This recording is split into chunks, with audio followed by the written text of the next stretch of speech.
بسم اللہ الرحمن الرحیم 10 اسلامک باتیں قرآن و حدیث کی روشنی میں۔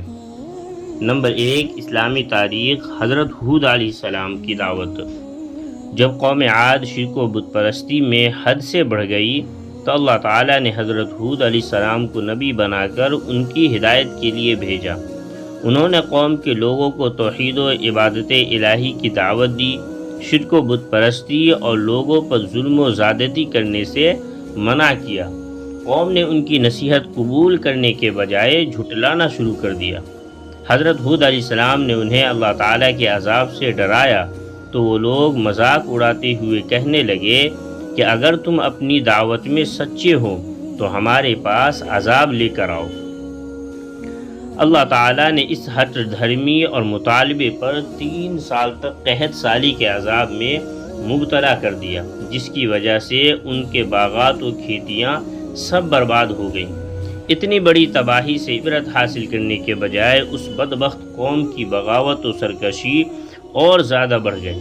بالآخر دوبارہ اللہ تعالیٰ کا غضب بھڑک اٹھا اور 1 ہفتے تک چلنے والی طوفانی ہواؤں نے ان کا نام و نشان مٹا کر رکھ دیا۔ قوم عاد کی ہلاکت کے بعد حضرت ہود علیہ السلام اہل ایمان کو لے کر یمن کے شہر حضر موت چلے گئے اور یہاں 50 سال تک دعوت و تبلیغ کا فریضہ انجام دینے کے بعد 464 سال کی عمر میں انتقال فرمایا۔ انا للہ و انا الیہ راجعون۔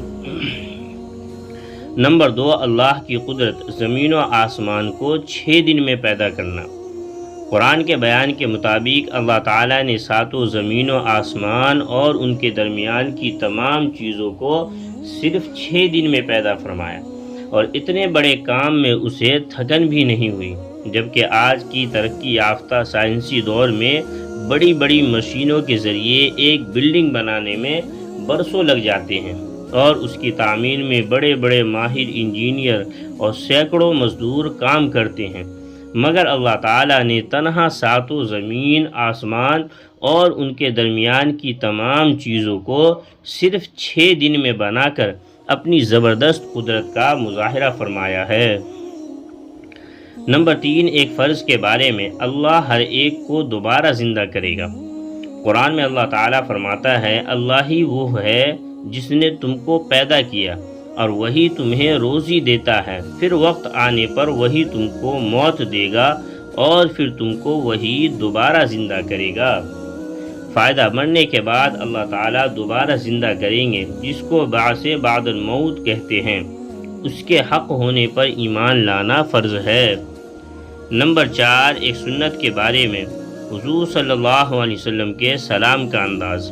حضرت مقداد رضی اللہ عنہ فرماتے ہیں کہ آپ صلی اللہ علیہ وسلم رات کو تشریف لاتے اور اس طرح سلام کرتے کہ جاگنے والا تو سن لیتا اور سونے والا بیدار نہ ہوتا۔ نمبر 5، ایک اہم عمل کی فضیلت۔ غصہ دور کرنے کی دعا۔ رسول اللہ صلی اللہ علیہ وسلم نے فرمایا، جب کسی کو غصہ آئے تو وہ اعوذ باللہ من الشیطان الرجیم پڑھ لیا کرے، غصہ جاتا رہے گا۔ نمبر 6، ایک گناہ کے بارے میں۔ قطع رحمی کرنے والا جنت سے محروم۔ رسول اللہ صلی اللہ علیہ وسلم نے فرمایا، قطع رحمی کرنے والا جنت میں داخل نہیں ہوگا، یعنی رشتوں کو توڑنے والا، رشتہ داری میں پھوٹ ڈالنے والا ہے نا، رشتہ داریاں جو ہوتی ہیں ان کے اندر اختلاف پیدا کرنے والا جنت سے محروم رہے گا، یہ نبی کا فرمان ہے۔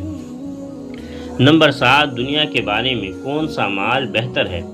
رسول اللہ صلی اللہ علیہ وسلم نے فرمایا، جب سورج نکلتا ہے تو اس کے دونوں جانب 2 فرشتے روزانہ اعلان کرتے ہیں، اے لوگو، اپنے رب کی طرف متوجہ ہو جاؤ، جو مال تھوڑا ہو اور وہ کافی ہو جائے وہ بہتر ہے اس زیادہ مال سے جو اللہ تعالیٰ کے علاوہ دوسری چیزوں میں مشغول کر دے۔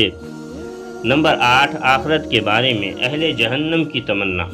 قرآن میں اللہ تعالیٰ فرماتا ہے، جس دن یہ گناہ گار لوگ فرشتوں کو دیکھیں گے اس دن ان کے لیے کوئی خوشخبری نہیں ہوگی اور ان کی خطرناک شکلیں دیکھ کر کہیں گے کہ ہمارے اور ان فرشتوں کے درمیان کوئی آڑ قائم کر دی جائے۔ نمبر 9، طب نبوی سے علاج۔ مہندی کا استعمال۔ رسول اللہ صلی اللہ علیہ وسلم نے فرمایا بالوں کے لیے مہندی استعمال کرو کیونکہ یہ تمہاری جوانی، حسن و جمال اور مردانہ قوت کو بڑھاتا ہے۔ نمبر 10 قرآن کی نصیحت۔ قرآن میں اللہ تعالیٰ فرماتا ہے اے میرے وہ بندو جنہوں نے کفر و شرک کر کے اپنے اوپر زیادتی کر رکھی ہے، اللہ تعالیٰ کی رحمت سے مایوس نہ ہو جاؤ، یقین جانو اللہ تعالیٰ اسلام لانے کی وجہ سے ان تمام گناہوں کو معاف کر دے گا، یقیناً وہ بڑا بخشنے والا، بڑا مہربان ہے۔ اللہ تبارک و تعالیٰ ہم سب کو بات سمجھنے کی توفیق عطا فرمائے اور اس پر عمل کرنے کی خوب توفیق عطا فرمائے، آمین۔